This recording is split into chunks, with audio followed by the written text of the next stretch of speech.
नमस्कार दोस्तों, PCS academy के यूट्यूब चैनल स्टडी लो ऑनलाइन में एक बार आपका फिर से बहुत बहुत स्वागत है।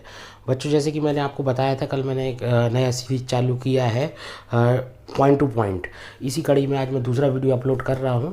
चलिए तो देखते हैं। मैं इसमें बता रहा हूं आपको कि भारत के जो संवैधानिक प्रमुख होते हैं, संवैधानिक पदाधिकारी होते हैं, उनको भारत के संविधान के तहत क्या वेतन भत्ते प्राप्त होते हैं। ठीक है ना। तो सबसे बड़ा जो संवैधानिक प्रमुख होता है वो होता है राष्ट्रपति। राष्ट्रपति साहब का वेतन होता है 5 लाख रुपए महीने। और बच्चों याद रखिएगा, ये जो वेतन होता है ये आयकर से मुक्त होता है और भारत की संचित निधि से दिया जाता है। वर्तमान में राष्ट्रपति जी कौन है? रामनाथ कोविंद जी हैं। पहले राष्ट्रपति सभी को पता होगा डॉक्टर राजेंद्र प्रसाद थे। इसके बाद बच्चों देखेंगे कि उपराष्ट्रपति। उपराष्ट्रपति जो होता है भारत की जो संसद है उसका जो अपर हाउस है, उच्च सदन है राज्यसभा। संसद के 2 सदन होते हैं, लोकसभा और राज्यसभा। राज्यसभा क्या है? अपर हाउस है, उच्च सदन है। उच्च सदन का जो अध्यक्ष होता है वो भारत का उपराष्ट्रपति ही होता है। ठीक है ना। और उपराष्ट्रपति को वेतन कितना मिलता है? 4 लाख रुपए। ठीक है। वर्तमान में भारत के उपराष्ट्रपति हैं श्री एम वेंकैया नायडू। और पहले उपराष्ट्रपति कौन थे? Doctor S Radhakrishnan. इसके बाद हम देखें लोकसभा अध्यक्ष। जैसे कि राज्यसभा में होता है कि एक अध्यक्ष होता है राज्यसभा का या सभापति होता है, वैसे ही लोकसभा का भी एक अध्यक्ष होता है जो कि लोकसभा के सदन की अध्यक्षता करता है। और इसका वेतन भी होता है 4 लाख रुपए, क्योंकि इन दोनों की अगर अपन देखें कार्य लगभग समान होते हैं राज्यसभा के अंदर और लोकसभा के अंदर लगभग, इसलिए इनका जो वेतन है वो भी समान रखा जाता है। तो 4 लाख रुपए लोकसभा अध्यक्ष और 4 लाख रुपए उपराष्ट्रपति का। ठीक है।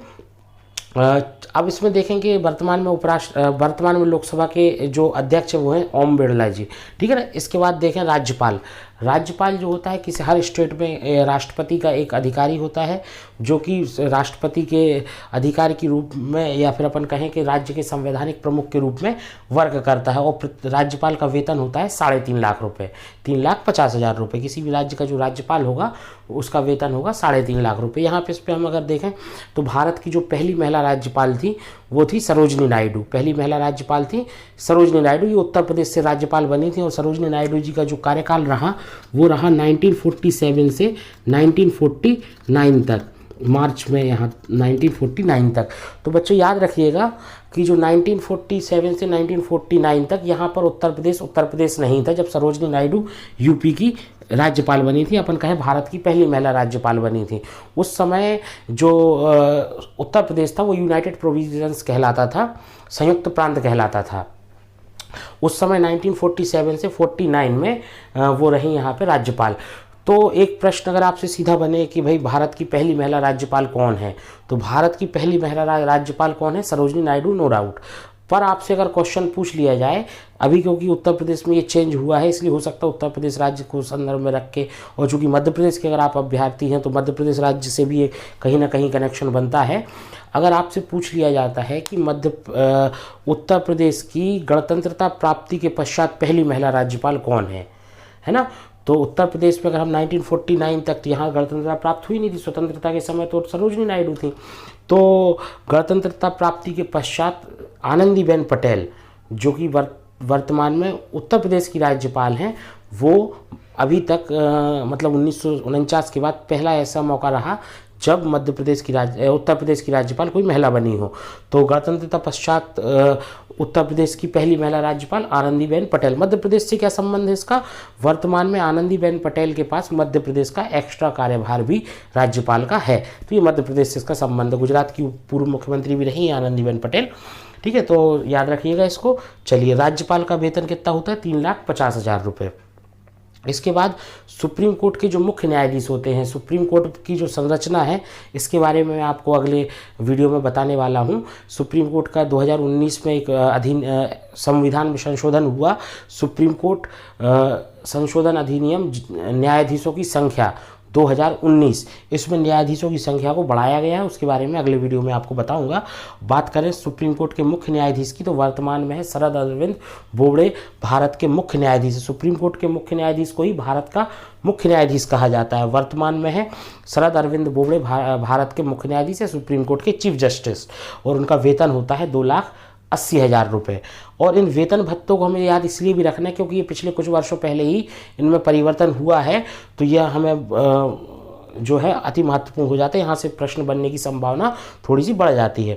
इसके बाद सुप्रीम कोर्ट में अन्य न्यायाधीश भी होते हैं, एक मुख्य न्यायाधीश होता है और अन्य न्यायाधीश होते हैं।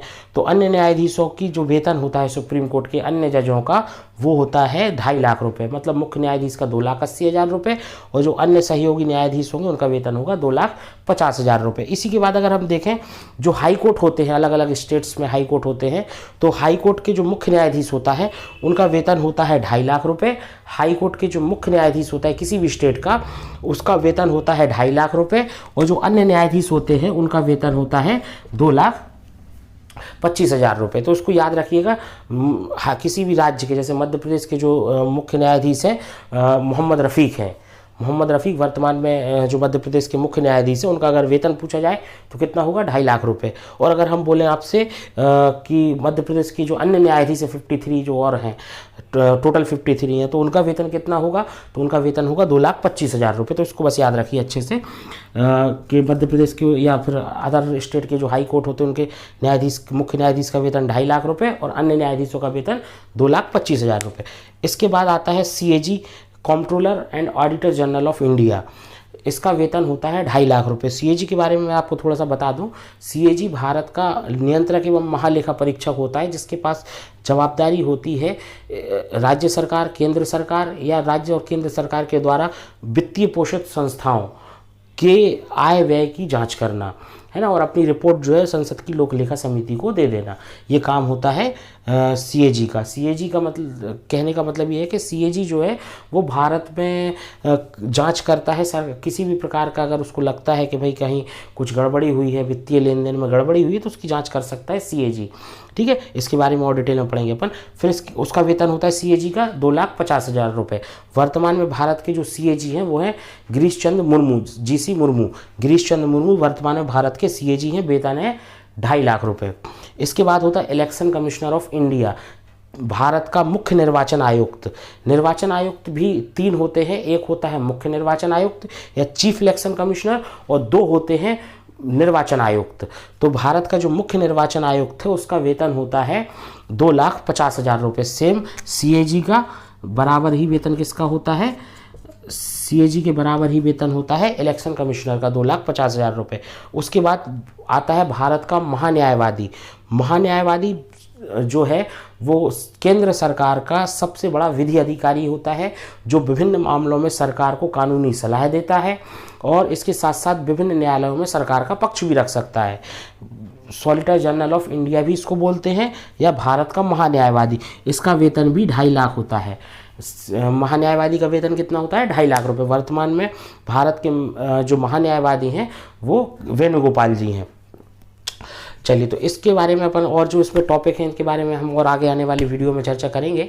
आप चैनल को लाइक करें और सब्सक्राइब करें, इसलिए अति महत्वपूर्ण प्रश्नों का संग्रह मैं आपके लिए लेकर आया हूँ। धन्यवाद।